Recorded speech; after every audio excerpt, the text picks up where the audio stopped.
Jairam Ramesh of the Congress is currently addressing the media. Let's listen in.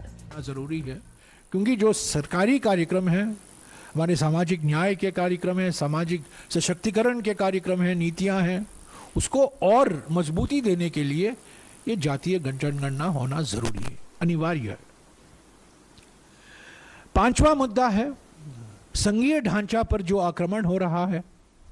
अलग अलग राज्यों में आप देख रहे हैं, तमिलनाडु में देखा है आपने, केरला में देखा है, कर्नाटक में हमारा अन्न भाग्य गारंटी को रोका गया था। अलग अलग राज्यों में राज्यपाल की भूमिका रोज हम उसके बारे में पढ़ने को मिलता है।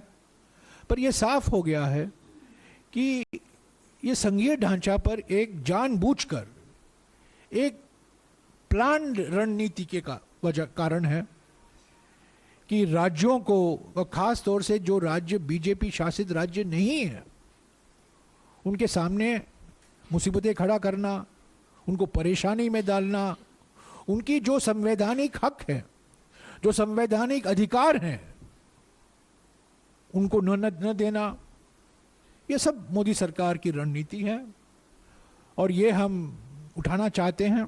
इस पर बहस होने की ज़रूरत है।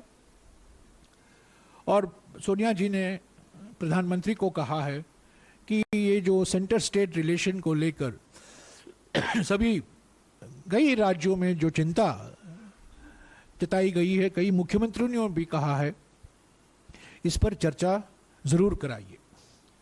छठा मुद्दा है जो प्राकृतिक आपदाएं हैं। खास तौर से हमने देखा है कुछ राज्यों में अत्यधिक बाढ़, हिमाचल प्रदेश जैसे राज्यों में अत्यधिक बाढ़ के कारण लाखों लोग विस्थापित हुए हैं, नुकसान पहुंचा है। और एक राज्य में अत्यधिक बाढ़ हो रहा है, दूसरे राज्य में, महाराष्ट्र जैसे राज्य में अत्यधिक सूखा हो रहा है। तो ये अत्यधिक बाढ़ और अत्यधिक सूखा ये प्राकृतिक आपदाएं हैं, पर अब तक इसको प्राकृतिक आपदा घोषित नहीं किया गया है। ये चिंता का कारण है, चिंता का विषय है। और प्राकृतिक आपदा में जिला सरकार, पंचायत, नगरपालिका, राज्य सरकारों की भूमिका तो है, पर सबसे अहम भूमिका केंद्र सरकार की होती है। राहत केंद्र सरकार से आता है, कैलेमिटी रिलीफ केंद्र सरकार के माध्यम दिया जाता है। तो ये कई राज्यों ने ये बात उठाई है और न केवल बीजेपी जो विपक्ष के राज्य हैं, पर सभी राज्यों में जो प्राकृतिक आपदाएं से पीड़ित हैं, या तो अत्यधिक बाढ़ या अत्यधिक सूखा, तो इस पर हम समझते हैं कि वक्त आ गया है इसको संसद में चर्चा हो, और सोनिया जी ने इसका भी जिक्र किया है। सातवां मुद्दा चीन से लेकर है। आप जानते हैं 19 जून 2020 को प्रधानमंत्री ने स्वयं चीन को एक क्लीन चिट दे दिया था, पर उसके बावजूद आज हमारे जमीन पर चीन बैठा हुआ है।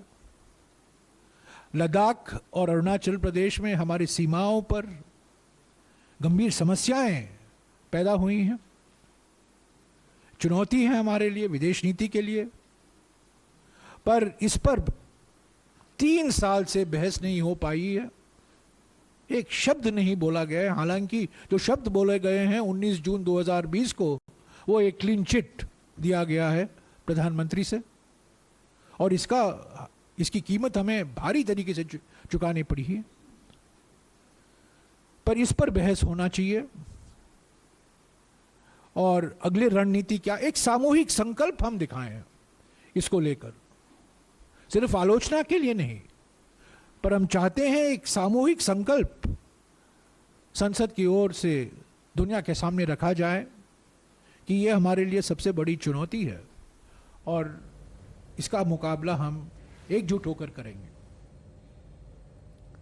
So that's the Congress listing the several issues it plans to corner the government on during the special session of the Parliament, which will begin 18 September onwards.